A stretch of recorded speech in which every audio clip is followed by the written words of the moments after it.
So we were very young when we married. I was 18 and David was 19. I finished nursing school, and David had always wanted to be a truck driver.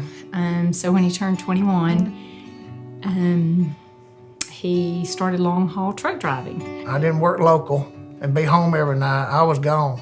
Didn't realize the impact it was going to make, longevity on my marriage at all. I just thought, hey, I work, you take care of the kids. Taking them to school, music, sports, doing all the things. But I became very independent, self-sufficient, very hard. And where she would withdraw and I felt like build up walls and not be approachable, I would just leave.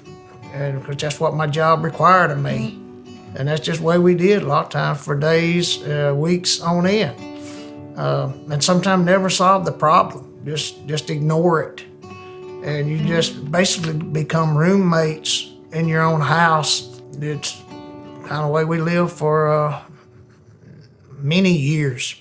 In the 2000s, both of our children got married, and I went full blown into trucking. I got several trucks, several trailers, drivers. Didn't have time for church, didn't have time for basically God. It was for myself. And didn't have time for my wife. And we grew apart.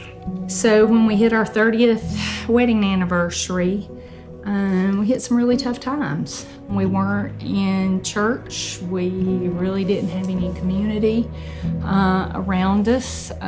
We saw a Christian counselor that helped some, but that was over a period of several years.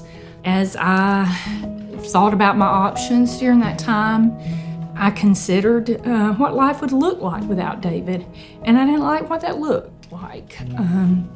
And so I made the choice at that time that I was going to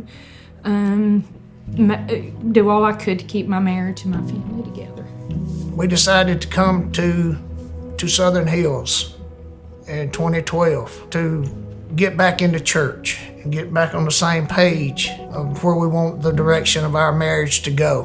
When he was home, he went with me, but for most Sundays I would come in late and I would sit on the back row and I would leave early. But I soaked the word in, and I heard the gospel presented like I'd never heard it before, and that there was grace and there was mercy, and that we weren't alone. It filled a place in our hearts and our lives that we could be seen and feel known, and that God was a God of restoration. So I felt hope for our marriage at that time. In 2017, I got a job being home every day.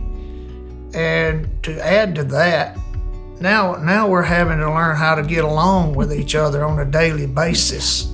It's been a big learning experience for me, especially learning to surrender and to include David in things that he's never been included in before, because I was in charge of it all. So it's not just rebuilding our marriage, we're really building a marriage from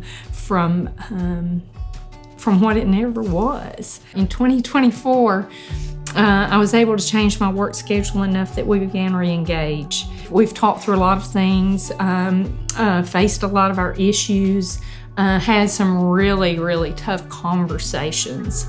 Not just gritting our teeth to stay together, but to actually rebuild the brokenness of two very sinful people. We now have community, a very strong community that speaks truth into our lives and lift us up and to call us out when we're not doing marriage like God planned for it to be. But then also we have the tools from Re-Engage that help us to experience God's love and forgiveness and grace, and to work through those issues that we have. It's still ongoing and part of it. Our marriage today is probably the best it's been in the last 46 years. We have learned how to communicate, We've learned how to work through just normal everyday problems. We've learned how to work together and to get along. I'm totally amazed and in awe through all of this, through all of the really, really hard times, at how our Heavenly Father and His sovereignty and His grace has been able to restore our marriage